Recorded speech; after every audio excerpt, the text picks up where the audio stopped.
You're not in this thing alone.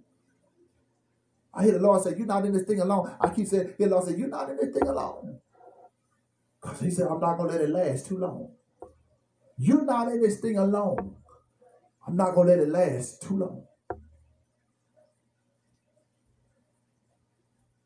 Hug yourself sometimes. Tell yourself you love it. With nobody else, you doing all you can. They don't just thank you.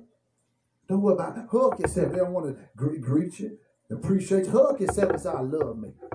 If you don't love yourself, don't expect nobody. And then love yourself. You do all you can. Still say, take yourself out to eat tomorrow. Take yourself out to eat tomorrow. You can do it like, take yourself, go and look in the mirror. When you look in the mirror, go and shop sometime. Look, pat yourself on the back. I am who God says I am. And thank y'all for the gift. God bless you. Go love on yourself. You done took everybody and take time out for self. Then you wonder why you can't. You done work with so many hard-headed. Go take time out for self. Self-love is the best.